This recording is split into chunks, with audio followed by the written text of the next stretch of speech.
Well, welcome everyone. Hello, my name is Vina. I am a Pivot supporter and I will be your host for today's event. Thank you so much for spending your precious time on a Sunday with us. That means so much to us for all of us to come together and really march into action. The end of March is near, spring is starting, and what a more perfect time for all of us to spring into action, really. So today we have a really exciting slate of speakers and information for you all and ways for you all to get involved. It's a great time to come together. So first, what we'll be doing is talking about our elections work, what kind of elections work has Pivot done in the past, just so then you can get an understanding of Pivot and the work that we do. We'll have a few featured speakers here listed. We have Khanh Nguyen, Thien, Andrea Nguyen, and Nguyen, who will be speaking. 3 elected officials, and Andrea is an amazing celebrity chef that you all have probably heard of. So we're just really excited to be able to have them come share their message and talk to you about the importance of all of us getting involved in this season of elections. We'll also be talking about the importance of the Vietnamese American vote. As you all know, we are a small population in the United States, but we're so small, but very mighty. And we've seen what the Vietnamese American vote has been able to do for the elections, federal and local. And so we're excited to be able to share that with you. Then we're going to talk to you about how can you get involved. You're going to hear about all these amazing things that are happening. What can you do given your capacity level, given your time? What can you do to get involved? And then finally, we'll be having a raffle draw. So I'll be sharing that a little bit more in a bit. So this is the agenda for today. Really grateful that you all are here. We promise to try our best to make this the best Zoom meeting you'll experience all week, hopefully all month, and hopefully it's a memorable event for you to take you into this upcoming election season. All right, so I'm gonna have us go directly into talking about the 2024-2025 elections recap. We have this amazing video here that will give you a snapshot of what we did in the last year.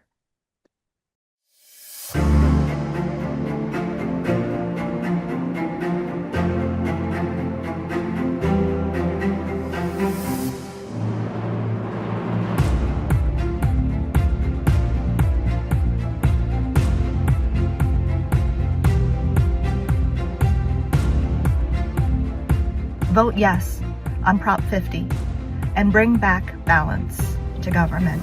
Tôi kêu gọi quý đồng hương cùng tôi bỏ phiếu cho Kamala Harris. Hãy bỏ phiếu yes cho dự luật 50 để bảo đảm cho một cuộc bầu cử công bằng. I am so proud to ask for your vote for Derek Chen. And the 45th district has the largest Vietnamese community outside of Vietnam. So largest in America. Xin hãy chọn một chính phủ biết nghĩ đến những quyền lợi và những thường dân. Healthcare is about family. Since 2010, my father was no longer denied for his pre-existing condition. Quý đồng hương cùng tôi bỏ phiếu cho Harris vì an toàn xứng đáng. Really to try to get out the vote, especially the Asian American vote, because we know that we are the fastest voting bloc and we will make a difference. I'm so glad to be able to participate in the postcard rating campaign. And Pivot is planning to send up to 20,000 postcards to Vietnamese Americans in key battleground states this election cycle.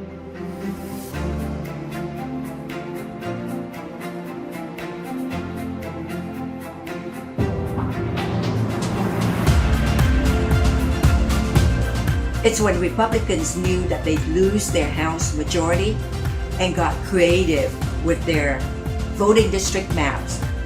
See, that's what a bunch of states are doing right now. They're redrawing congressional maps mid-decade in their favor when it's supposed to happen in 2030. What I want to see is a representation of Vietnamese American in every single state of the United States. There is not a limit on hope. There's not a limit on opportunity. So let's go seize the day and make sure that we win.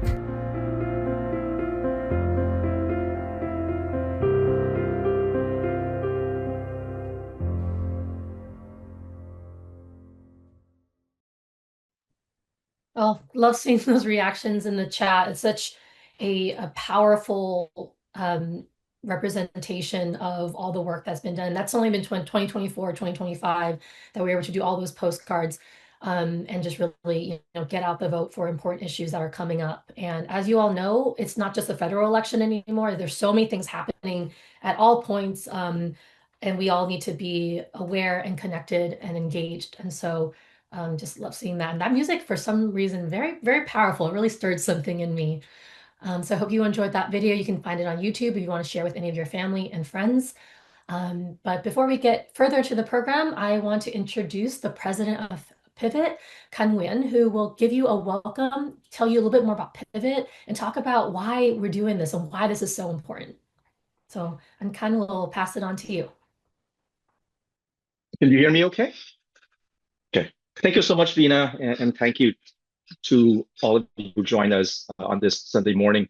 So I'll take a few minutes, just as Vina said, to talk to you about Pivot and to talk to you about what we're going to be doing in 2026. And our goal here today is really just to get you to help us, because we have very, very ambitious goals and we could not achieve them without you.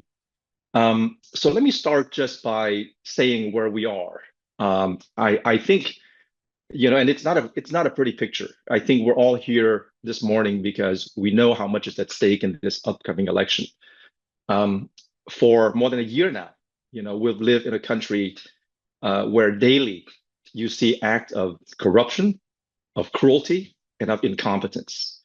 And it is a sign of all that is wrong with where we are. I know it makes a lot of us very angry. It makes us sad. It can be discouraging. But when you're sick, you can be sad and discouraged for a while, but you're going to have to pick yourself up and get a cure. And the cure that we're working on is to work with like-minded Vietnamese American to build a just and diverse society. And those words, it can be pretty abstract, it can be vague, but to us, they are very simple, real things. It's about having a country where people of all races can feel safe and respected. It's about having a country where people can find jobs, especially young people, that pay a living wage. About having a place where people don't have to think about giving up their healthcare because the premium has gone up so much. And for those of us who are parents, to have a real hope that our children can grow up in a better country than we grew up in. And the way that you make these changes, and it's not easy to get from here to there, but the way to make these changes is to elect leaders who share those visions so that they can make changes.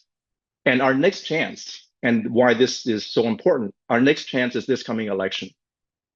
And we are very fortunate that even now, even at this very difficult times, there are brave men and women who are standing up to run for office. And more of them every day are Vietnamese American. And you'll hear from some of them today. And some of them are on the call right now, and so we are proud, we're excited about that. And our goal for 2026 is very simple. It is to get people who share our vision to be elected.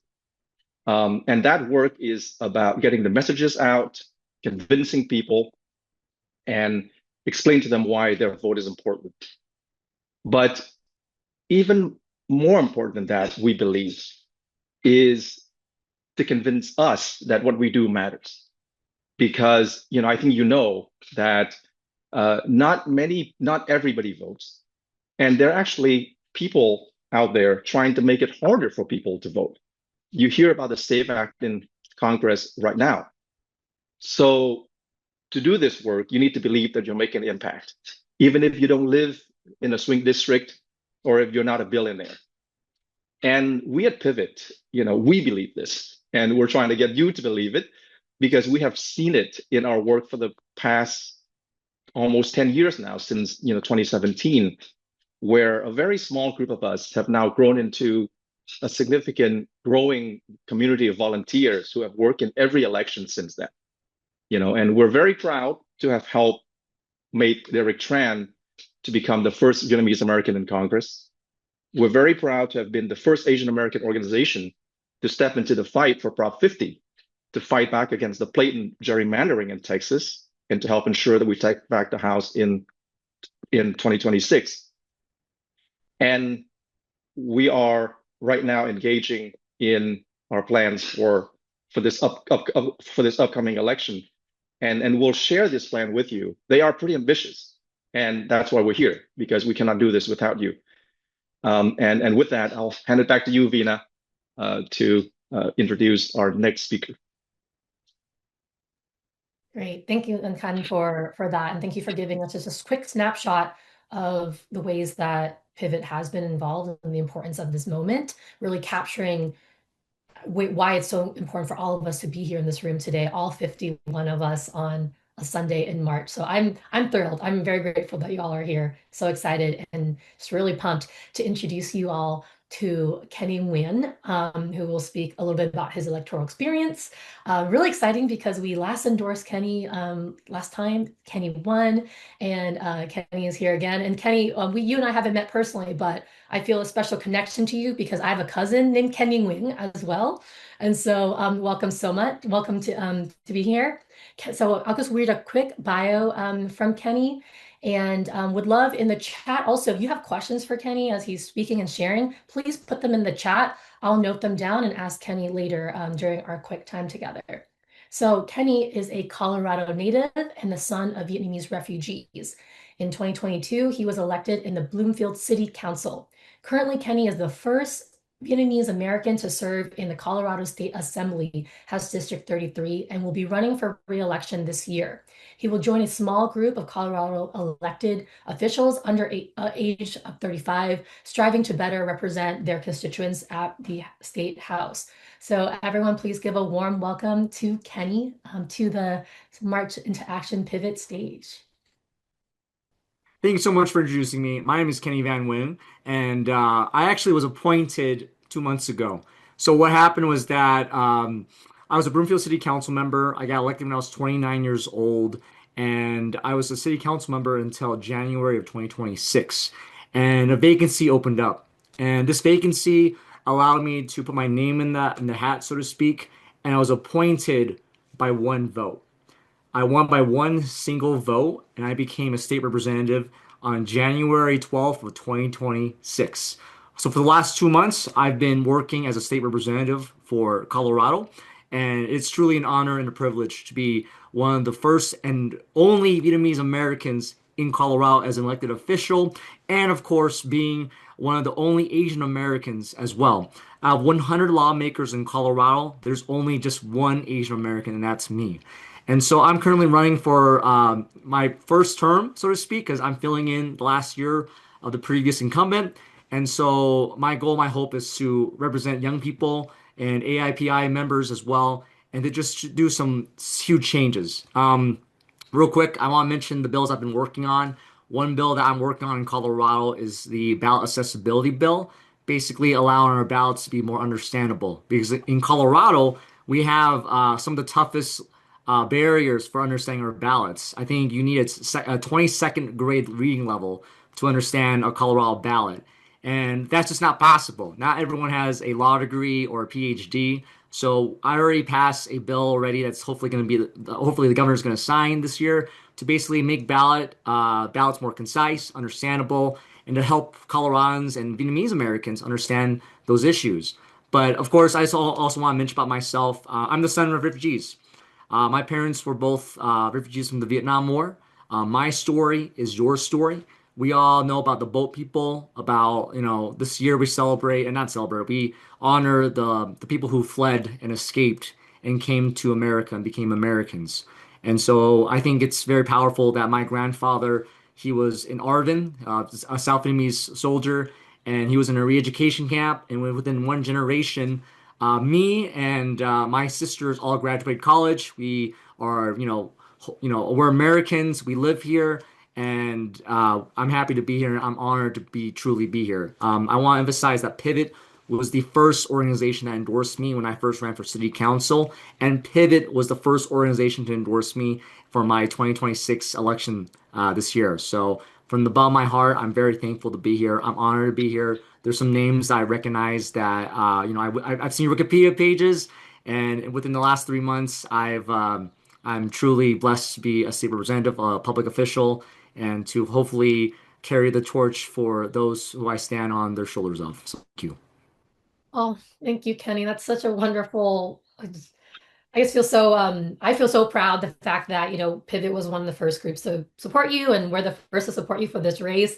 So I'm just really excited about that. I'm curious to know for you, as someone so young entering into politics, what do you think what are your thoughts on the importance of organizations like Pivot to support the Vietnamese American community and any other organizations as well that have supported you in your race?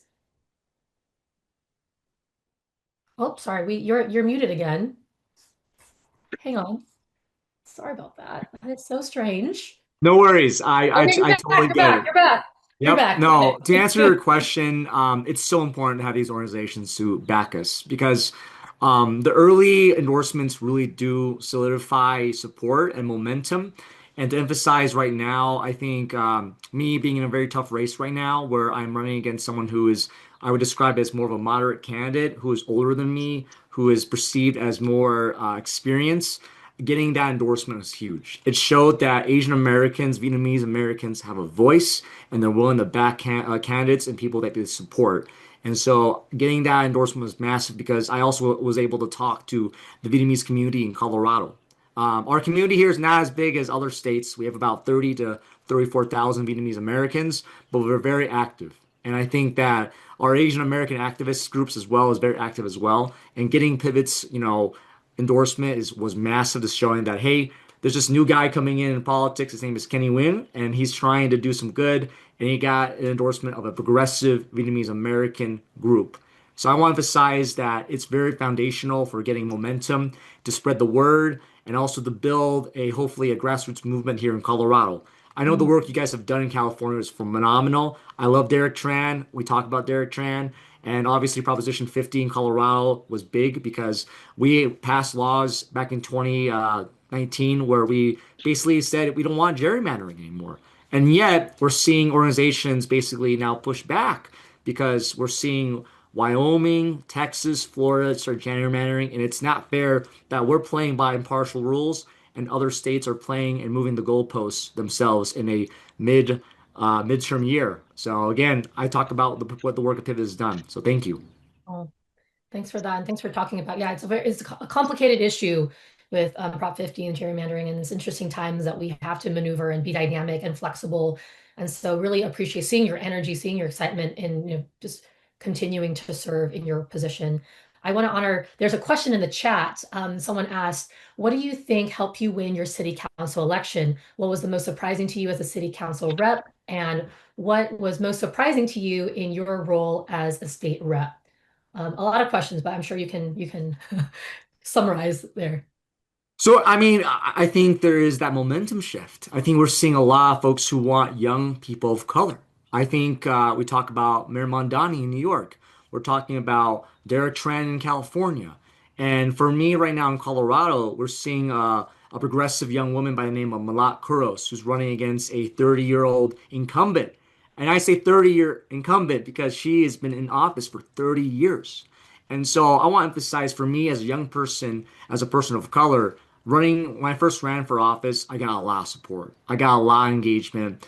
And for me, as a state representative, people are like saying, like, who's this guy? Why is he getting involved? And how can I get involved?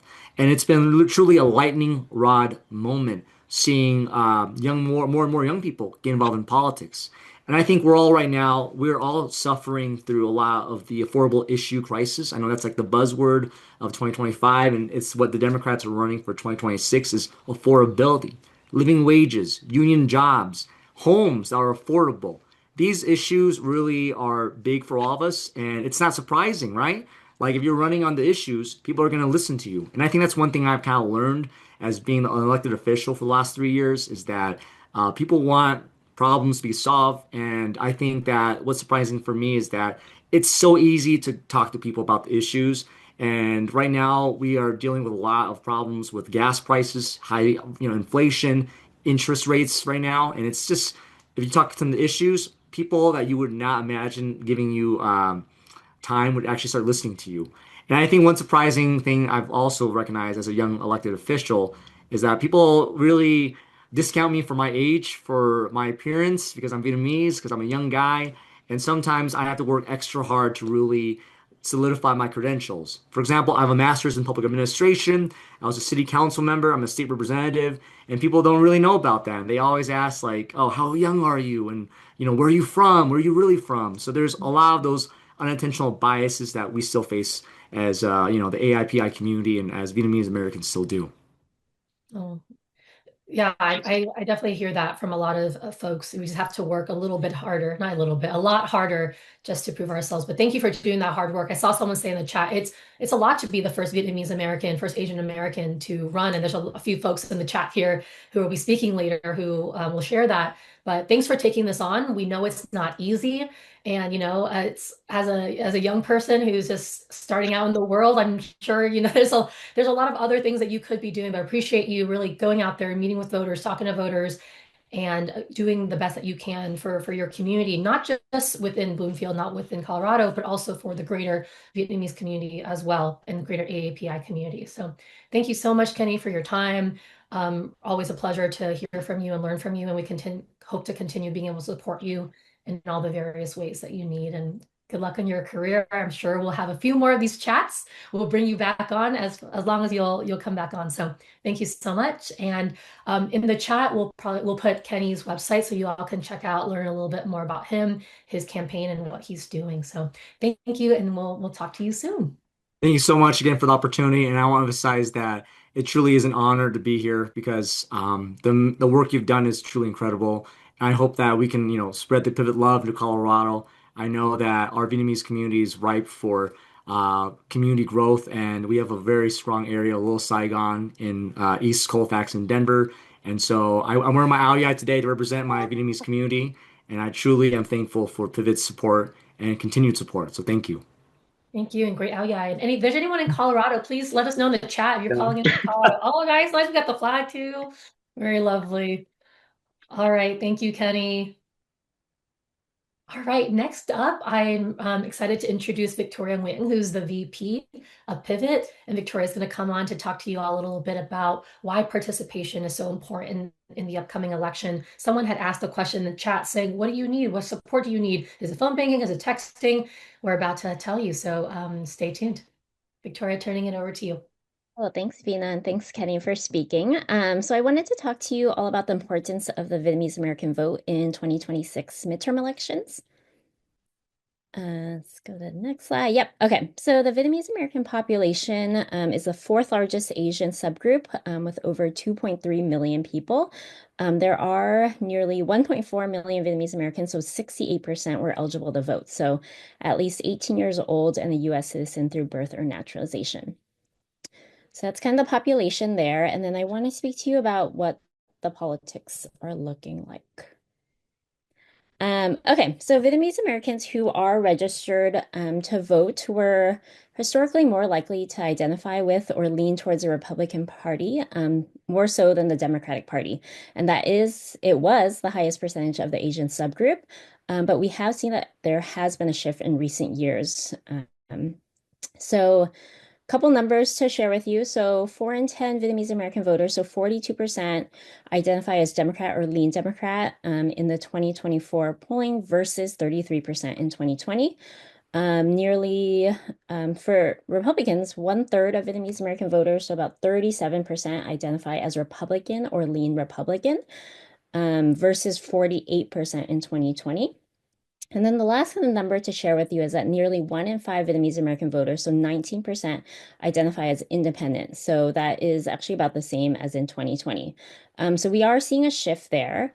But the reason I bring this up and why it's important is there is a growing larger center that could be persuaded. And that's where Pivot comes into play. So much of the work that we do is to target content to independents and those that lean left. So talking through margin of victory, so with nearly 1.4 million Vietnamese Americans, we really can be the margin of victory in key races across the country. So it is really important to increase voter turnout in the Vietnamese American community. So I just wanted to take kind of one example in the 2024 race in District 45 in California. So that's Orange County. So Congressman Tran, who did win, won by only 600 votes. Pivot did do a lot of work in this district, given the high percentage of Vietnamese American voters.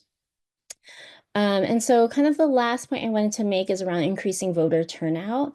So over 50% of Vietnamese Americans said they had little to no contact by a political party. And that's really important because if you look at the numbers across Asian Americans, so I don't have the numbers specifically for Vietnamese Americans, but those speaking non-English languages at home, 11% reported language barriers to voting, and 42% stated voting assistance was needed in their language and it would be utilized. So we can really be the organization that brings in language access and also, really tailor to the issues that matter to Vietnamese Americans. And kind of lastly, Vietnamese Americans had one of the lowest levels of turnout among Asian American voters in 2024. So that's at 51%. So there's a lot of work that Pivot can be doing to really increase the Vietnamese American vote and persuade towards progressive candidates and policies. Cool. Yeah, and I'll hand it back to Vina. Thank you. Yeah, great. Thank you, Victoria. I just really want to highlight if you can pull back to the last slide real quick. Yeah, increasing voter turnout. This part here is so powerful because we just heard Kenny talk about how he's passing a bill to make voting, provide more access to voting and make it more accessible to folks. So we see here Asian Americans speaking non-Asian languages at home, 11% reported language barriers and 42% stated voting that they needed voting assistance in their language. So it really shows how important this work is. And when you have representatives, people who understand the struggle, come in and try to help voters do this. I had to help my grandma vote, and it was so challenging even for me to be able to do it over the phone with her. My grandma's hard of hearing, and so it was like yelling at her over the phone. So it was really challenging. So thinking about how critical it is for all of us to ensure that all Americans get access to voting is really critical. And this fact here that Vietnamese Americans were the lowest level of turnout amongst Asian Americans, it really makes me think, oh my gosh, like we need to really step up our game, Vietnamese people. And so just glad that, you have these numbers here, and this makes it so clear that, we're not, Pivot's just not running on vibes. There's numbers, there's strategy.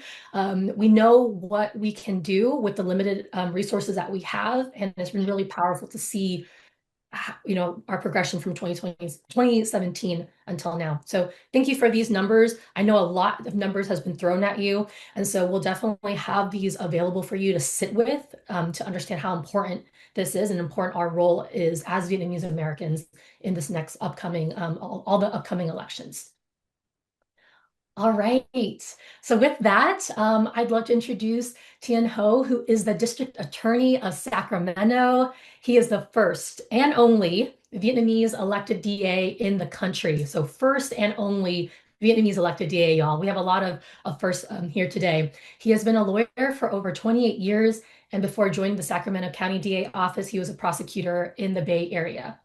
Now running for Congress, Thien advocates for protecting democratic values and wants to take the fight from the courtroom to Congress to defend democracy, help working families, and protect the safety of all, including our immigrants. So please give a warm welcome to Thien, District Attorney Thien, to the chat. And also, again, a reminder, please put questions in the chat. I am monitoring them. So as Thien's speaking, if you have any questions for him, please put them in there and we'll have him answer it. So welcome, Thien. Good to see you. Thanks for being here. Thank you so much. It's truly an honor to be here today. Thank you.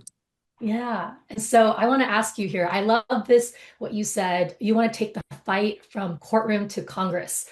So can you talk about what that means and what that means for you in your campaign and what that means for you in your long career as a prosecutor and attorney?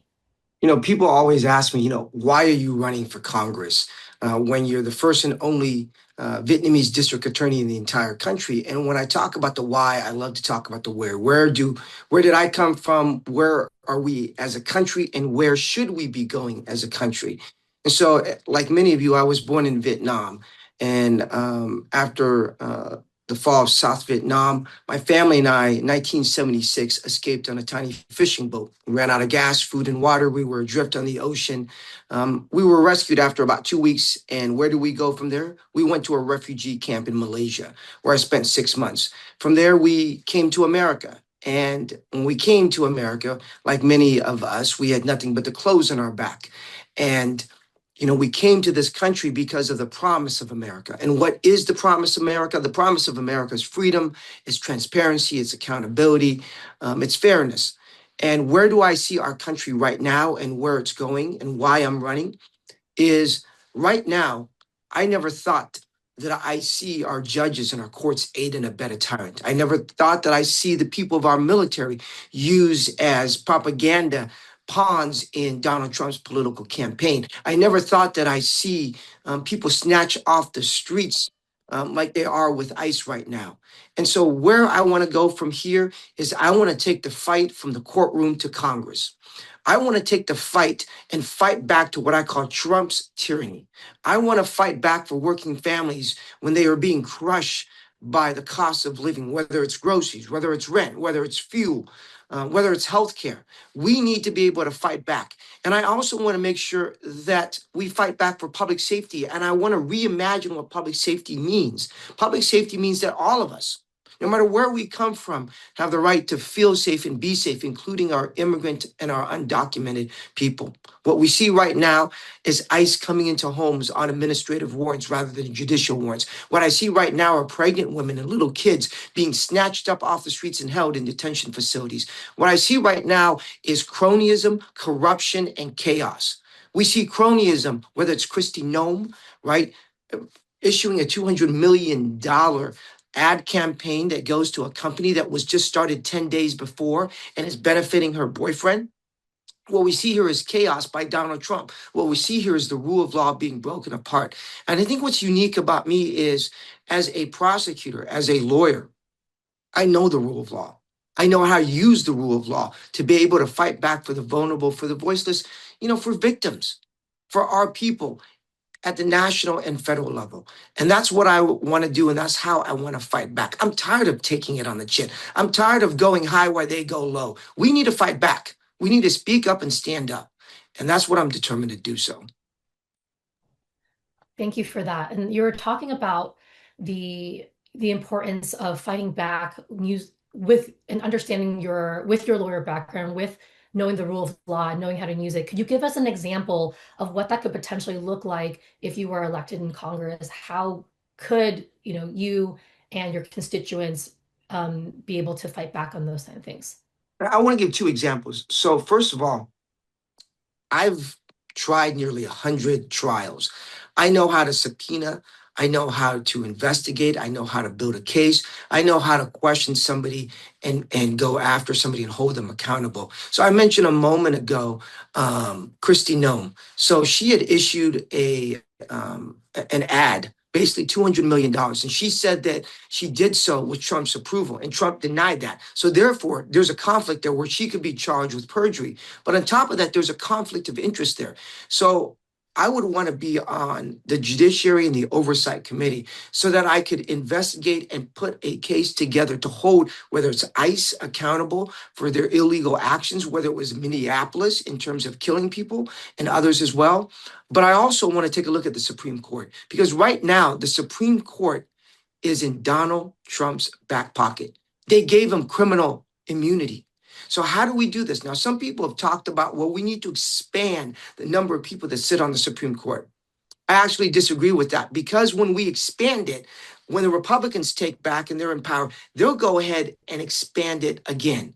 Instead, I want to see an enforceable rule of conduct, a code of conduct. And I want to start by impeaching Clarence Thomas, because Clarence Thomas and his wife have received tremendous amount of money from MAGA donors. That's a conflict of interest. So what we need to do is start subpoenaing, start investigating, and start prosecuting those individuals and impeach them. The other thing that we can do as well, and I know it's a third one, is on the Epstein files. I prosecuted and I put away more Jeffrey Epsteins than anybody in Congress. And what we see right now was an absolute abdication of standing up for victims. You saw Pham Bondi in her hearing. Not once would she look back at the row of victims that were there. Not once would she acknowledge them. Not once would she say, you know what? Why don't you stop by the Department of Justice this afternoon and let me sit down and listen to you. She doesn't care about victims. She doesn't care about going after those that target victims. Instead, what she does is she wants to protect Donald Trump and the powerful. Well, I'm sick and tired of that. We need to be able to fight back. And those are three very distinct opportunities to fight back in regards to my experience as a lawyer, as a prosecutor, as somebody who knows how to litigate and inquire. I love that you're able to give us very tangible examples. I feel very fortunate to be able to actually ask you a question. You're like, this is what I can do, and give us, for us lay people, to actually know the very steps that can make it happen. And so, I mentioned you. I remember you saying, like, I'm tired of letting these people do these things, and I think some other folks are feeling tired in a different kind of way, where they're feeling a little cynical, feeling fatigued, feeling a little hopeless, really, with what's going on, because I feel like they just keep hitting us with more. And so for the people on this chat who might be feeling a little fatigued, might be feeling a little tired to fight, what would be your message to some of the folks here? That's a great question. It's always darkest before the dawn, right? I have a faith and a belief and a vision that better days are ahead for America. I mean, this is the promise of America. Let's not forget for a moment that America is built on immigrants. Let's not forget that people from around the world want to come here because of the promise of America. And I believe in the promise of America, that better days are ahead. I believe that if you work hard and you fight hard and you stand up and you speak out, we will be heard. I know Stacey Abrams talked about it. I know Hillary Clinton as well as talked about it, that we need to have a seat at the table or else we end up on the menu. But I've also learned that a lot of times you not only need to have a seat at the table, you need to have a voice at the table to decide what is on the menu. And sometimes they don't want us to have a seat at the table. When I ran for district attorney, my predecessor told me I had to wait my turn. And I decided to run anyways. And she tried to punish me, right? She thought I was a good manager, a good worker, but not a good leader, right? And we hear that a lot in our API community. So what did I do? I ran anyways. And when they tried to fire me, when they tried to move and reallocate me in somewhere else, I fought back and I won. And so sometimes what we have to do is we have to grab that seat and pull that chair up to the table and force our way in there by the will of our spirit and our determination. And that's what we're going to do, because we're going to take back the House of Representatives, and then we're going to take back the Senate, and then we're going to take back the White House. But what we have to do when we do so is lay out a very detailed plan about what I call proofing democracy, to make sure that if the Republicans and if Trump or MAGA ever gains a foothold again, we have secured democracy on so many different levels. That's what we need to do. But there is hope ahead. Oh, thank you, Tien. Really appreciate it. That's I feel like I can feel your passion through the Zoom screen. And that's when it's really powerful. So thank you so much for your time. You want to, good luck on your race. We are here to support you. I've heard recently that Pivot has also endorsed you as a candidate.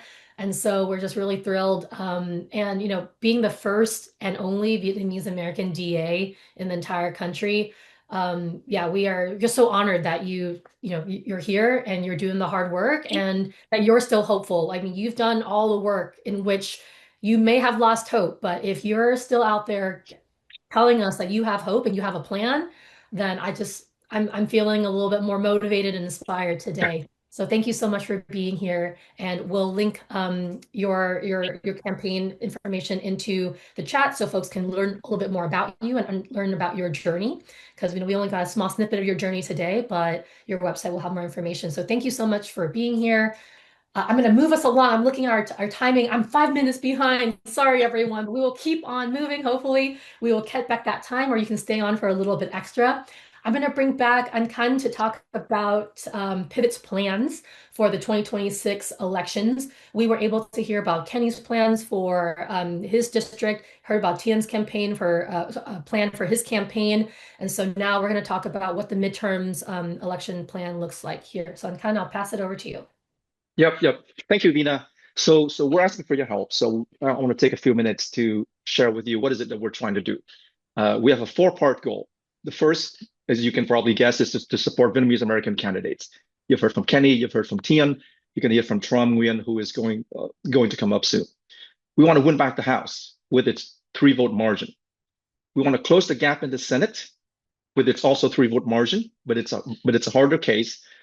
And just as importantly, we want to build a strong foundation for the 2028 election. So if you can go to the next slide, V. So now the next few slides going to be maps. And I'm going to say there's a lot of information I'm going to share with you here.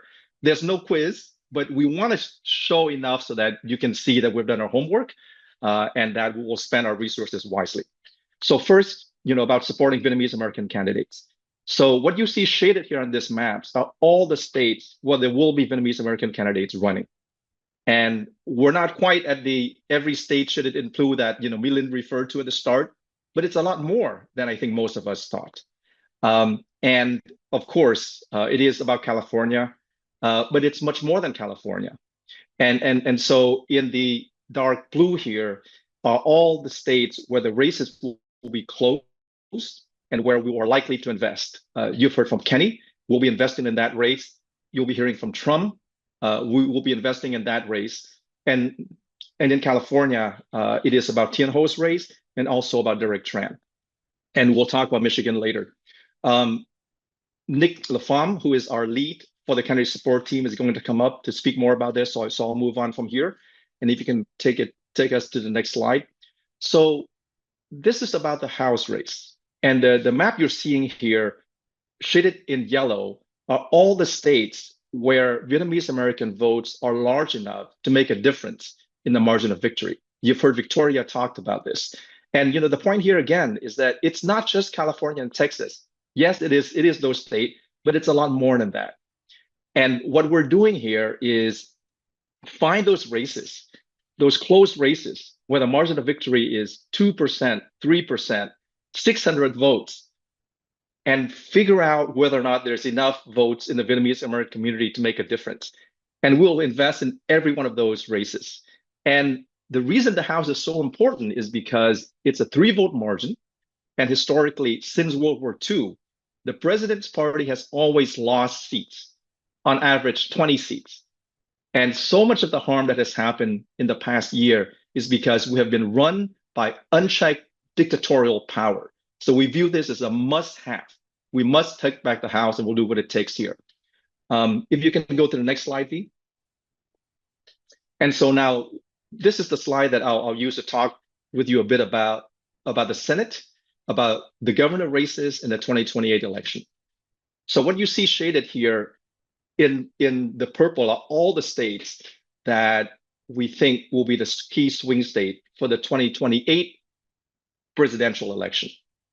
Now, and shaded in the darker purple are the states where 2 more things are true. One, there's large enough Vietnamese American votes to make a difference at the state level. And 2, there's a toss-up Senate or a governor race in those states. Now, for the Senate, of course, it's about stopping the bad bills, but it's also about the courts. And you have heard Thien talk about the importance of the courts. You have seen how the Supreme Court have effectively immunized the president from any criminal act while he's in office. You've seen how the court has taken more than a year to rule on the tariff that hurts every single American. So that is important. And for the governor race, I think you know that the states run the elections. If we want to have a free and fair 2028 election, it is critically important to have governors who believe in free and fair election. And we have enough votes in this state to make a difference. And that is why we are investing there. So now this is our plan. And you might hear this plan and you might say, well, this is kind of ambitious. Are you guys sure you guys can do all of this? Well, my answer to you is yes, and we can do all of this.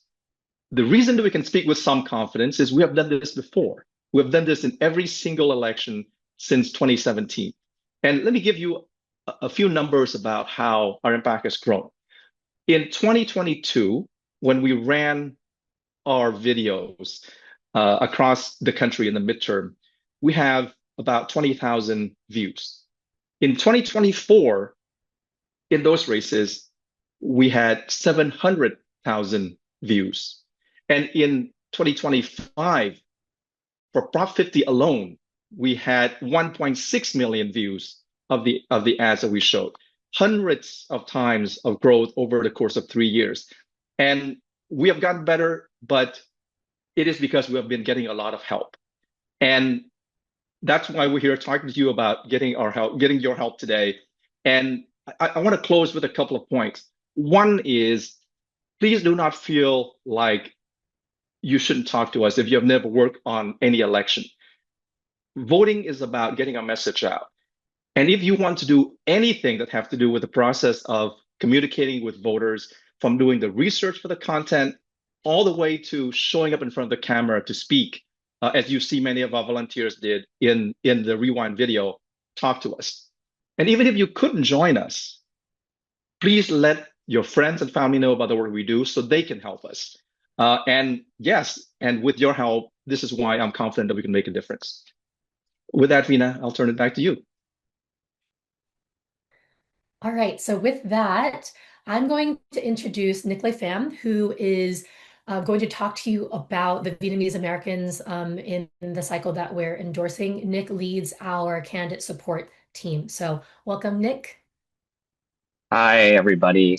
Thank you so much, Vina, for introducing myself. As she said, I'm a co-founder of Pivot on the national board and chair of our candidate support committee, which helps to run our endorsements and also help connect our electeds with one another. We have heard about the importance of the Vietnamese American vote, and I wanted to take a step back and talk a little bit about the importance of Vietnamese American representation. We've heard from many excellent speakers and have seen a taste of the political talent that we have across the country, but I just want to remind folks about how far we've come. And, you know, because for many of us who have been involved in activism, or if you haven't been involved politically, but are part of an industry or have been in rooms where people who look like us are underrepresented, yeah, you understand that it can sometimes be an isolating place and sometimes have to suffer alone indignities or be put in the unenviable position of not being able to be yourself and having to explain our culture and community. And so I just wanted to bring that context to kind of the political representation. Next slide, please. So as you can, as Khanh had started off with maps, I just wanted to show you one here where when we started in 2017, you'll see two states that are shaded, Texas and Florida, because at the time we had really only two state and federal electeds that were pushing like progressive like issues. State Representative Hubert Vo and Congresswoman Stephanie Murphy. So as you can see, we had two states, two electeds at the state and federal level when we started that were actually, you know, voting on progressive items. Next slide, please. And now in 2026, you'll see the similar map that Khanh had shown before, where we have not just people who are elected in office in all these shaded states, but candidates who are running across the country. And as Thien had mentioned, like these are the people who not just have a seat at the table, but help decide, you know, what's on the menu, right? And we all know how important it is to have someone who understands our experience and to not just like support progressive issues, which are important, but who can bring kind of what our backgrounds and our stories and our needs to and put that on the menu, right? To ensure that when legislation is being passed, when these discussions are being happened behind closed doors, that someone with our story in mind and with the needs that of our community can help to shape and ensure that we are taken care of as well. Next slide. And so this is just a representation in text of the number of electeds that we have currently across the country. And as I mentioned before, in 2017, we had two, and then in 2026, many of whom are on this call right now. And just wanted to give you the sense of these are the people who have been elected that are making decisions across the country and are helping with ensuring that Vietnamese Americans have a voice and ensuring that Vietnamese Americans have a say in how, our country is being governed. Because we're part of this country too, right? And it's important that we also shape it in a way that fits our needs and our vision for the future. But yeah, it was 10 years, and that's how far we've grown, and we hope to continue to grow. Next slide. And so yeah, I mean, when I talk about that, this year we have up to 7 Vietnamese Americans like we're running for Congress. So we had the chance to we have the chance to have 7 where just fighting for one was already difficult enough. You heard from one of them today, and you'll hear from another later. But yeah, we have Derek Tran, as we mentioned, and Thien, like Nina Lin, who's running for CA 40, Yen Bailey in Florida the 2nd, Illinois Rep. Hoan Nguyen in Illinois, Massachusetts Rep. Nguyen in Massachusetts 6th, and Eric Chung, who's in Michigan. So we have people, Vietnamese Americans, stepping up to the plate across the country and taking, the dive into the deep end to be out there. And, all of us, can run for office, right? I just wanted to put the plug out there that any one of us can run for office too. And I want to make sure that we not just recognize the people who have been, putting themselves out there and making themselves vulnerable and trying to lead, but also, all of us play a part in that. Every single mention, every single post, every single phone call or door knocked, and even if you yourself, run for office, like, Pivot is here as well to help try to connect you to people and try to make you succeed. Next slide. And I just wanted to conclude with, so far, a list of our current endorsed candidates. Obviously, this is a moving list, live list, as more and more candidates apply for our endorsement. We will grow this, but I just wanted to give a shout out to those who were running. 3 of them will be speaking today, so I think they can speak for themselves, but we also endorse like non-Vietnamese American candidates as well. Cindy Munson, who's the leader of the Oklahoma House, of the minority leader in the Oklahoma House, is running for governor. So, we have candidates across the country. We are making an impact across the country in all levels. And with your support, we can continue to ensure that not only do people who align with our values get elected, but that we, have their ear as well, because it's, we don't just endorse candidates and support them, but we also, hold them accountable as well. Like when they have votes and they make decisions that we're not sure why they did it or disagree with, like they will sit down with us and we will talk them out too. And sometimes they come to us with questions. Sometimes they don't know an issue very well, and they seek our guidance. So being part of Pivot isn't just phone calls and electing people, but it's also helping to shape the decisions that are made. And so, so I just wanted to give an overview there, and thank you everyone for being a part of Pivot and helping to make these last 10 years a reality.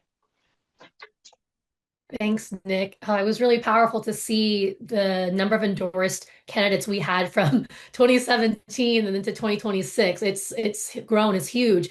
And to know that there's so many Vietnamese Americans now in office. When I was growing up, I grew up in Orange County in Little Saigon, Derek Tran's district, actually. The politicians that we had weren't necessarily the folks that I really look up to at all. And so I'm so grateful to see so many amazing candidates all over the country now.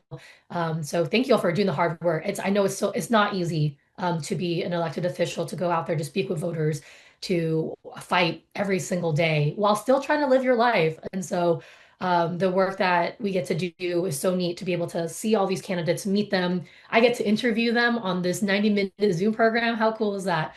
So thank you for all the work that the candidate support team does. And thank you for all the elected officials who are on the call today. We appreciate you being here. I'd like to introduce next Carlos Lopez, who is our digital ads coordinator. And so Pivot, we're a small and mighty team, but we've been able to reach so many people across the country through our digital ads.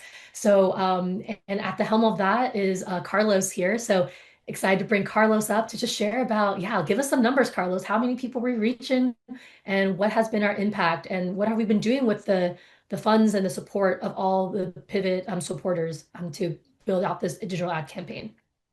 Yeah, totally. Thank you, Vina. As you mentioned, my name is Carlos Lopez. Thank you so much for having me. 14 years ago, I ran my first political campaign, and it was then I realized that digital marketing isn't just about selling products. It's about moving people. 6 years ago, that journey led me to Pivot, and it changed the way I view my work entirely. It's really easy to get lost in data points and click-through rates, but Pivot is different because of the people. We have a unique ability to sit at the kitchen tables of local communities, listen to their stories, and then using the digital tools available, amplify those needs at a massive scale. We don't just broadcast, we translate lived experiences into a digital voice. In this last election cycle, we saw what happens when community insight meets professional execution. We tackled 14 critical topics, reached 20 million people, but the sheer volume is what's really impressive. We delivered 260 million static and video ads. We didn't just speak at people, we spoke to them in the language they use at home. By delivering content in both English and Vietnamese, we bridge a generational and cultural gap that's ignored by mainstream media and campaigns. But I want to be clear, these 260 million impressions are just noise without all of you. None of this is possible without our volunteers. Your stories are the creative behind our ads. Your experiences are the driving force behind our messaging, and we provide the megaphone, but you provide the voice. You might be sitting there thinking, I'm not a digital marketer, or I'm not sure how I can help. If you have a story, you have a place here. Please get involved. Let's make the next 260 million impressions even more powerful than the last. Thanks, everyone. Thanks, Carlos. Oh, I love seeing numbers. Make it simple and clear for us. Thank you. All right. I'm going to introduce Tran, the program coordinator, to speak about what it looks like to volunteer with Pivot. Yes, hello everyone. I'm V. I'm based in LA. Pivot would not be able to function without volunteers. Almost all of this work is completely volunteer run. Vina is a volunteer, Victoria and Khanh, all these people who are on the board of Pivot are all volunteers, sharing their time and their effort because we all just believe in the mission so much of mobilizing Viet Americans in the US. And so we need your help this year with elections work specifically. Here are a whole bunch of things that we need volunteers to be working on with us this year. The QR code in the top right, if you can scan it, it'll take you directly to our elections volunteer sign up form, which Victoria is also putting in the chat. But we need people to do so many different things. If you don't mind being in front of a camera, we need people who are okay with being in Instagram videos and TikTok videos and ad videos, telling people that they need to vote and how to vote and who to vote for. We need people who are writing for Viet Fact Check always. We need people who, if you're fluent in Vietnamese, we always need folks who can translate. We need folks who can help with fundraising. We need folks who can connect us with Vietnamese media outlets. We need so many people to do so many different things. And so please, if you are able to volunteer your time in any capacity, we are so happy to have you volunteer. And if you're unable to volunteer your time, we also are always welcoming donations to help us do this work with the volunteers who are available.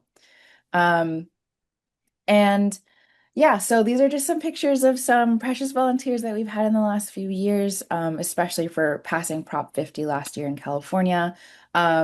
We often have elected officials come speak with us, and everyone who joins the call and engages with these elected officials on our Community Connects, all volunteers. And again, here's the QR code to sign up to volunteer. Yeah, so volunteers are so important, and we appreciate any amount of time and any contributions that you guys can make. So I'm going to pass it back to Vina. Great, thanks, V. And as V mentioned, most of us are all volunteers, and the reason why we do it is because we care about this the cause so much. But for me personally, it's actually how I made most of my friends. So it's really incredible the social connections, the social bond that you get from being a part of Pivot. And so, I know that time is always a constraint for folks, but please volunteer in any way that you can. Some folks just volunteer with us once a year for postcard campaigns, and then we see each other year after year, and that's nice too. And so, really highly recommend you all to scan the QR code if you're even kind of thinking about it. It's a really great opportunity to just get connected to more Vietnamese people all across the country. All right. Next, I have the pleasure of introducing Chef Andrea Nguyen. Andrea is a culinary bridge builder, leading authority on Asian cuisines, and award-winning author. She has written 7 acclaimed cookbooks. She resides in Santa Cruz, California, where she also publishes the Pass the Fish Sauce newsletter, which I am a Substack subscriber. It's great. And Viet Food World Kitchen blog. So everyone, please welcome Andrea to the Pivot stage. And we'll make sure we unmute you as well this time.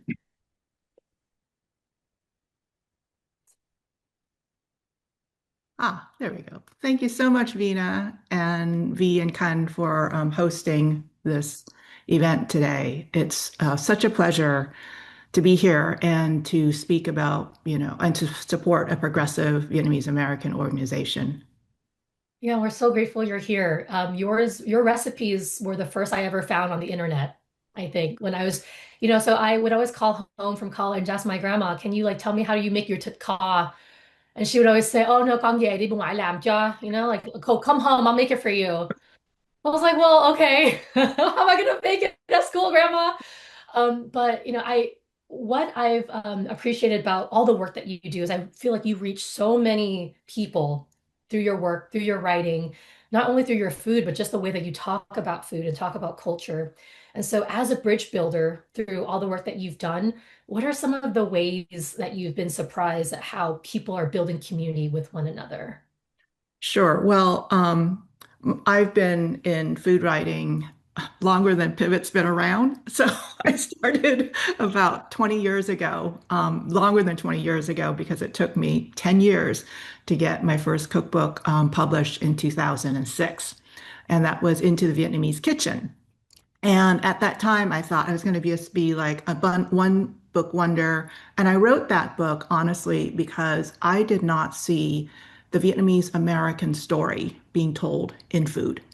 People wanted to make it exoticized, and they wanted to make it about just, people wearing conical hats in Vietnam with these long lists of ingredients that didn't tell us what was happening in Bolsa and Vietnam and little Saigons all across the nation. So that's why I wrote that book, and I didn't know who would come to join me at the table. And I just got to give a shout out to Nicholas for using all those food terms in his presentation. So at that time, 20 years ago, the people who came to the table who joined me were mostly people who were Vietnam vets or somehow related to the Vietnam War. They were not Vietnamese. They didn't show up at my events. I didn't know anyone unless my mother told folks like maybe your grandma, Vina, about my book and said, you got to buy Into the Vietnamese Kitchen for your daughter and son, or they just won't know what to do when they get married. So, so much has grown since then during the 7 books. And now what's so wonderful is that the Vietnamese community, young people, the next generation, like you and many others, are stepping up and going, I want to learn about this food. And I cannot tell you how exciting that is for me to think that, here it is, my roots, my heritage, and somehow I can help transfer that knowledge, convey it to folks in English or Vietglish. And it surprises me every day. But I got to tell you, the other thing that I wrote my book for is to communicate the history of Vietnam and the history of Vietnamese people. So if you can talk to someone about pho, about the flavor of pho, where they want to go to eat pho, how they make pho, you can also talk to them about the history of pho and how pho was used for protesting colonialism, how pho was used to fight the Vietnam War, how pho was able to give Vietnamese refugees hope for a good life in America. And then now how pho can help create new ideas that are created in Vietnam as well as in America through Vietnamese American chefs and interested cooks. So there's just like so many wonderful ways that food can play a role in telling us a story about ourselves and move ideas forward. So it's always surprising me. Oh, that's really powerful to think about pho and the history. I just had pho this morning for breakfast, actually. And so it's still fresh on my mouth. But yeah, you think about there's so many different types of pho as well. You had the northern style is different, the southern style is different. I'm from the Mekong, so my pho is really sweet. And so when I had northern pho for the first time, I was like, oh, they lakwa. And so then, but then you learn about. I love northern style pho now, but you learn about the different types of herbs that we have. And then whenever I'm able to share with my friends about the differences between northern and southern pho and how the difference between the two countries are, the two different sections are, it's just really the food is so political in when we really think about it. It And that's is. Once you talk about pho and like, why is it so sweet in America? Well, because most of the people who fled Vietnam in 75 were from the South. Hello. yeah. Right. That's why we have so many herbs in ours, and the northern pho doesn't have enough herbs. Exactly. Well, don't tell my mother that. And we were talking about food as it's this political thing, but it also helps bring people together. And so I'm curious to hear from you. If you were in conflict with someone and you had to invite them over for dinner, what kind of dish would you serve and why? I would serve something interactive. First, Mm. I've served some humble pie. Okay. So something that kind of like is deferential. And then I would serve something interactive, something like bánh xèo. So you're a Southerner, Vina, and for all the other folks, bánh xèo is a definitely Southern thing, even though the Northerners want to say they have their own version. Yeah. But bánh xèo, and then set it all up so that they would have the ability to make their own. And we'd make bánh xèo together in the kitchen, and we'd sit down and we'd eat it. And then I would talk about the price of things, the price of Oh, ingredients, because affordability is a huge issue right now. And Lord knows Vietnamese people are very price sensitive when they go to a grocery store. And whether you're shopping at Walmart, H Mart, or 99 Ranch, or Shen Fat Twin Fat Market, you are looking at the price of fish sauce, nước mắm, the price of gạo, gum, and you're looking at how the prices have gone up so much and why. Let's talk about tariffs. Then let's talk about produce. What takes delivering that produce to the grocery store? Okay. And that's about labor in our ag industry in America. And that leads to discussions about immigration. What has changed? And so, I would kind of sneakily go in, right? And bring them to the table. We're going to make bánh xèo. We're going to sit down. And then I'm just going to talk about, haven't you noticed that the price of nước mắm has gone up a lot? Why is that? Why has it like doubled, nearly tripled in certain instances? Where did those tariffs come from? And are they bearing any fruit for us, really making our lives better? wow. That's really good. That's incredible. I might steal that. I have never successfully made bun sale, actually. So I got to follow your recipe, perhaps. Yeah, you do. And another thing too is the price of gas. Thinking about gas stoves, and my friends and I were talking about, if you want to make pho, that's like 5 hours on the gas stove. I don't have electric yet, but on the gas stove, it's like that pot of pho is going to be really expensive now, more expensive than it was before because all the prices are just going around. I think in my area, it's looking at going up maybe 40%, which is what Correct. they. Correct. Gasoline for transporting ingredients. Bowl of pho during the pandemic went up, and now in places like New York, you're looking at maybe $22. a bowl. And, and ramen's gone up. We're always like, why are we like following ramen, right? Pho is just as good as ramen. We could charge just as much, y'all. So, yes, and driving to San Jose for Viet Phu Tong takes, that's going to cost you. And what is that related to? I mean, hey, the war in Iran is going to, really impact the prices of things, including oil and gasoline. So, it's all of this comes together and we can talk about it through food.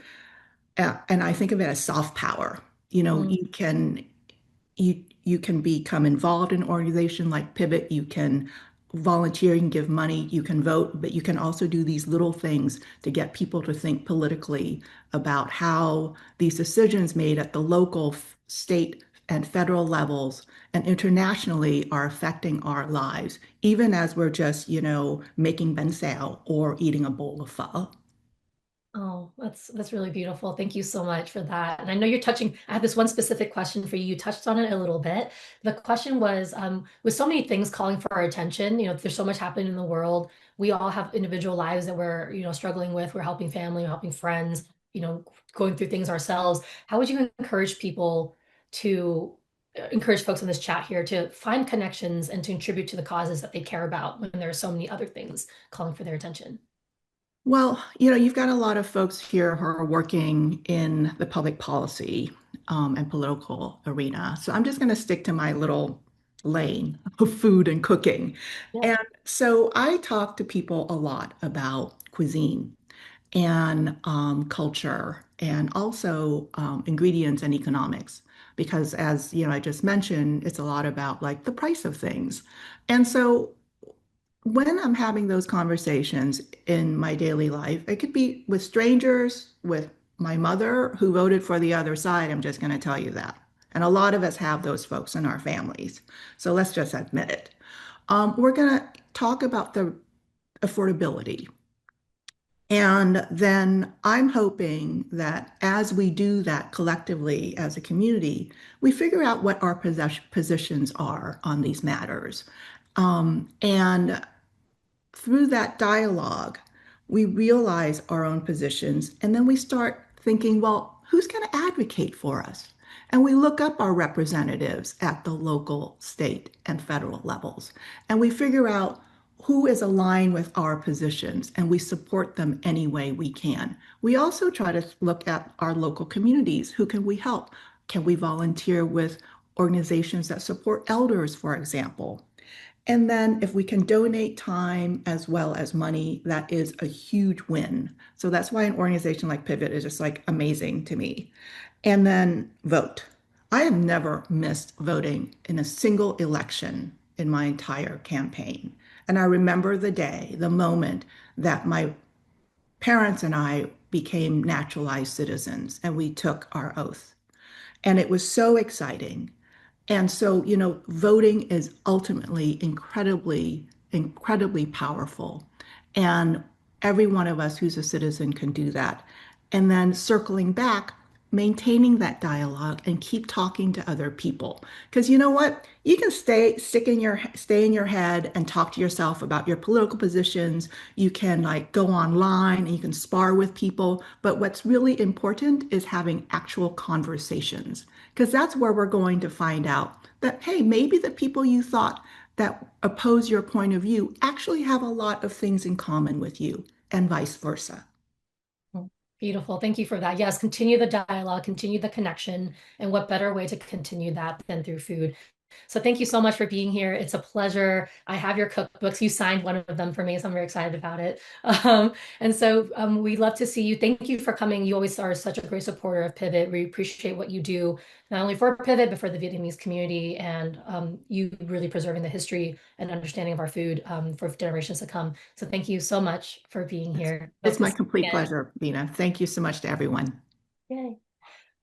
All right. Okay. So I am so thrilled to introduce our last featured speaker, State Representative Pham Nguyen. State Representative Pham Nguyen is running for Congress because she believes in a government that works for people, everyday people, not just the powerful few. In 2018, she challenged an incumbent MAGA Republican and won. And as a state representative, she has delivered for working families by lowering costs, leading with purpose, and defending democracy. She is running for Congress because when our government is in crisis, and you know our government is in crisis, y'all, we need fighters who will lead with courage and get stuff done. So thank you, State Representative Nguyen, for being here. We're so, so excited to have you. All right. Can you all hear me? Yes, thank you for being here. Excellent. So glad to be here. Thank you so much for Pivot for organizing and for all of you for sticking here to the very end here. I'm excited for the conversation. Yeah, you're our closer, so thank you for being here. I know you have an event to run to, but really appreciate your time. My first question for you is, during your time as state rep, what have you seen or experienced that has motivated you to run for Congress? So I want to start off by saying I think I like to call myself an accidental politician. I never set out to run for office. Frankly, I never even set out to be a lawyer. I'm sure many of you can relate to this, that I was a pre-med major at one point, but I found the passion for the law and policy, so I decided to go to law school. And after law school, going into rather than going to a big law firm, going to legal services. That was when I first saw the power of policy and the power of being at the. Oh, so sorry, we lost your audio for a bit there. Sorry about that. Oh, no worries. Great. Do you want me to start all over? Or, no, we just lost it right there. You mentioned going into policy. Yeah. Right. So I saw the power policy and how we had to be at the table to make decisions. And in 2016, when I challenged during the Trump 1.0, I became politically involved and I looked around me and saw what was happening in the community. And frankly, I saw my own state rep championing legislation that was not only harmful, but truly hateful. He wanted to criminalize anyone or allow police officers to stop anyone who looks illegal. And I remember thinking, if no one's going to stand up to this person, then I will, because I knew he wasn't representing me. He wasn't representing my family, and certainly wasn't representing the values of our community. And I have to say, I have to give full credit to Pivot. Thank you so much. You believed in me from the very beginning. You endorsed me in that first race when I was a first-time candidate, taking on the incumbent, and to have that support again as I'm running for Congress, it truly means a lot. This community has always been about lifting up leaders and building power together. And I'm just so grateful to be a part of that. And I think many of you can also relate to that as refugees, as people who came to this country because we believe in freedom and opportunity. That moment in 2018 was very personal to me. I knew what it meant to be targeted, right? I knew what it meant to be othered, and I couldn't stand on the sidelines. So I ran and then I won. And that experience really shaped me, shaped how I think about leadership. For me, this work has always been about stepping up when it's hard, when it's uncomfortable, especially when the stakes are high. And this is exactly why I'm running for office right now. Our government is in crisis, y'all. I didn't take this decision lightly. I'm the highest ranking woman of color in the House right now in Massachusetts, and the first and only Asian American woman to chair a committee. I chair the Committee on Climate Action and Sustainability. I'm so incredibly proud of the work that we've been able to do at the state level. But I started thinking to myself, like, what can I do the most good for the greatest number of people? And the answer is clear. Right now, we're facing an urgent national challenges from immigration to civil rights and an attack on the rule of law itself. So we're seeing families being torn apart and communities living in fear, and frankly, a federal government that turns its back on the very people that it's supposed to serve. And this is why I'm running for Congress. I'll be honest, watching all of that, I just couldn't sit back. The people being harmed by these policies, they cannot afford to wait. They need leaders who are willing to speak out, to do the hard thing, and to fight back, which is exactly what I'm looking to do. That's my motivation every single day. And if I'm elected, what I hope to achieve is this: to bring our voices and the voices of our communities to the table, especially the voices of those who are often so left out, and bring those voices directly to Congress to fight for policies that protect our civil rights, uphold dignity, and expand opportunities for all, not a few, and for us to have true champions in this in Congress, public servants who are going to put people first and restore a government that people can actually trust to work for them. I think at the end of the day, it's about getting people in politics who are responding to special interests. It's about making sure that the people who feel invisible or powerless, those are the people we need to center. That's the future that I want to build together with all of you, to give everyone that real chance to belong and thrive the way that we've been able to. Many of us have lived the American dream that's so far away for so many people. We want to be able to bring that back, and I'm so grateful to be in that fight with you all. Oh, that's so powerful to hear. And I mean, you took down someone you took MAGA down in 2018, and you're tackling them again. And so I'm curious for, someone who has fought the fight. I'm sure there are days in which that fight just feels exhausting. What would you say, like what fuels your fight nowadays? And what would you say to the folks on this call who need a little fire themselves to fuel them?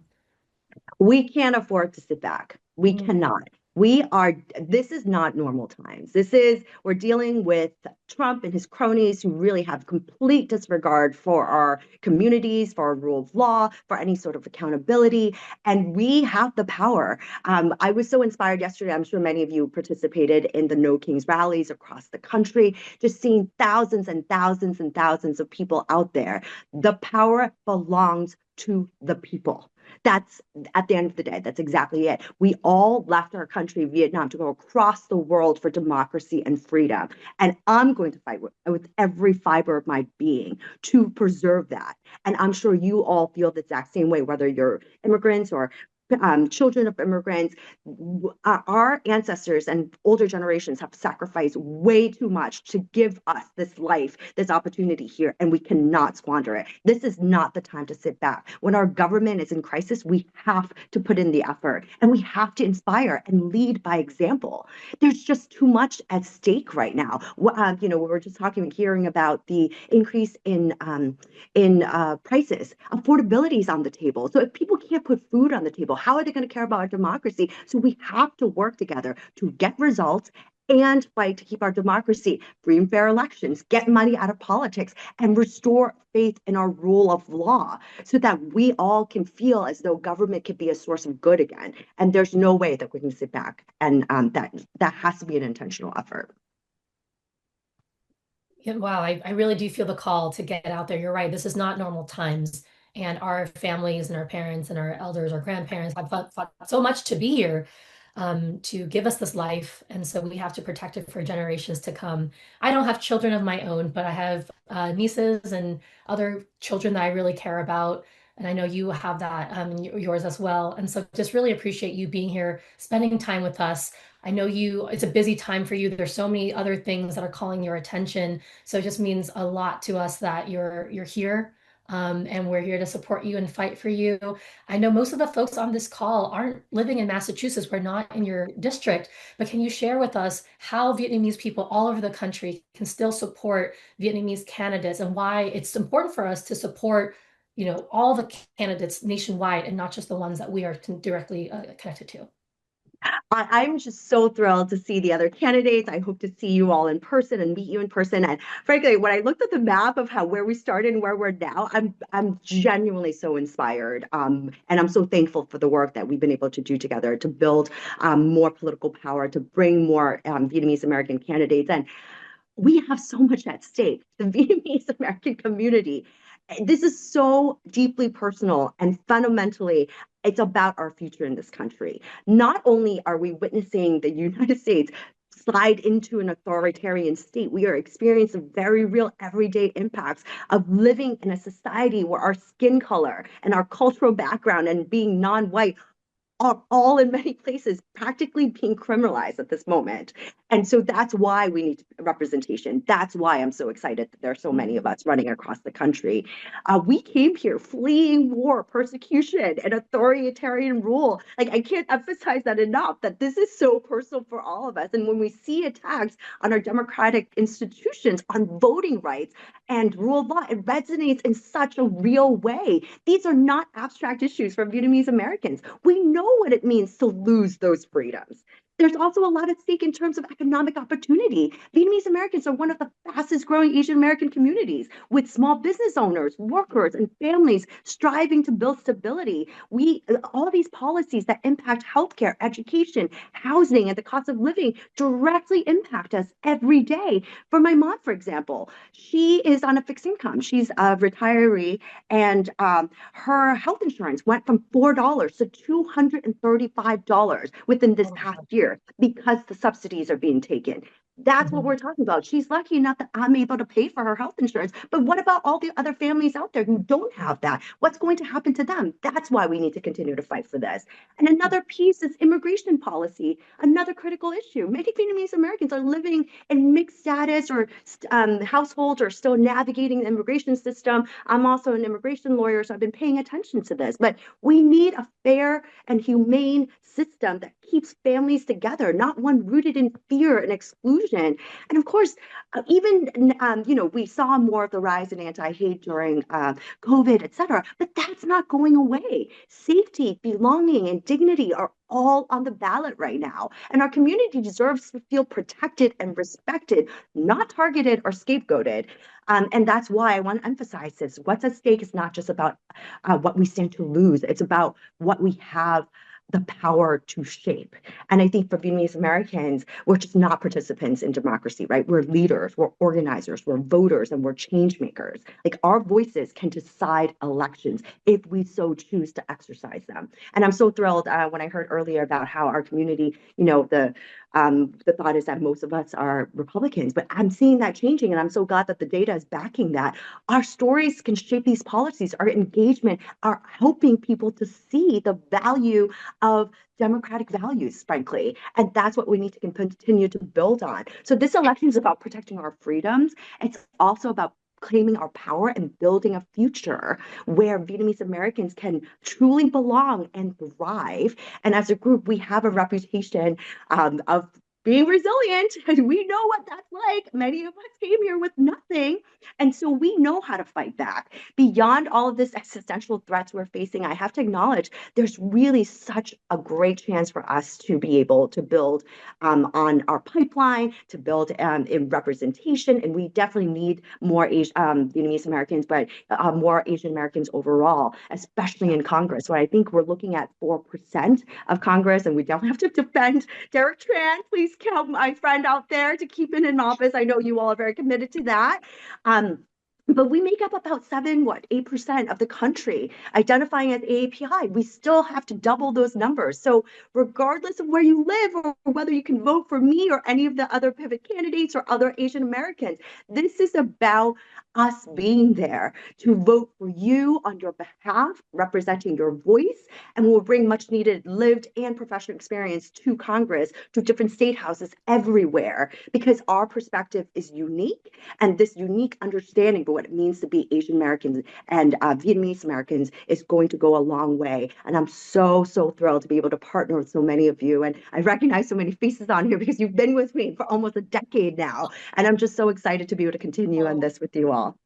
Oh, thank you so much, Rep Wing. I'm like fired up too. I know I'm hosting this call, but I'm like, yeah, I'm fired up.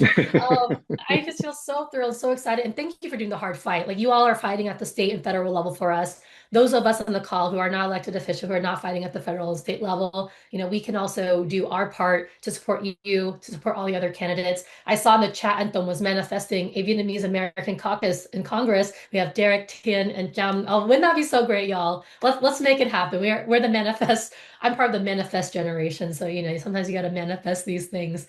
But thanks again, State Rep Jam, for being here. You have made, I really appreciate it. I know you had a really important event to go to, but our timing goes over. Vietnamese time sometimes, unfortunately, is a little challenging. But I just feel so moved by your speech. Thank you for all that you do. You're taking the fight to the federal level, and we know how important it is to take back the House. So thank you so much for being here. We look forward to staying in contact with you. We know we have 10 more years to go, 20 more years to go in your long career. So thank you for deciding not to be pre-med and going the law route. We appreciate it. Tell that to my dad. Oh, I'm sure secretly he's proud of you. No, very proud. I was just I'm teasing about joking. that, but thank you. You all have been the best, and I cannot. No, there's nothing wrong with pre-med. My dad wanted me to pre-med. That's still his biggest disappointment. Is my point. But yes, thank you all. This has been wonderful. You're inspiring me. Please help us all out. We're running against very well-resourced, multi-millionaire folks, and we can't do this without you. So I really appreciate all your support. Oh, thank you. This has been such an incredible time and event. I'm so grateful for all of you for being here. Thank you for your time, your attention, your engagement. The chat was firing up. I couldn't keep up. I apologize if I missed any questions that you had for any of our speakers, but please feel free to email us. If we can just get back the slide to show how you can, any upcoming events, how you can get connected. So the Pivot Elections Committee meeting will take place on April 22nd from 5:30 to 6:30 Pacific time. They meet every third Wednesday. This is the committee that talks about candidates that we are going to endorse. So really exciting committee to be a part of, really interesting stuff. So please get involved. You can get connected there. And then every month we also have a community connect. It's virtual. There are themes. There's a host who will share and talk. So the next one is Monday, April 27th at 5:30 Pacific. So you can also sign up there. When I know there's a ton of links being tossed at you, but in our follow-up email, we'll also have all of that for you as well. So thank you all so much for being here. Really, really appreciate it. It's been an incredible time to be with all of you. I'm just so grateful for the time that you all have been willing to give. I know time on a Sunday is hard to give. So thank you all for being here.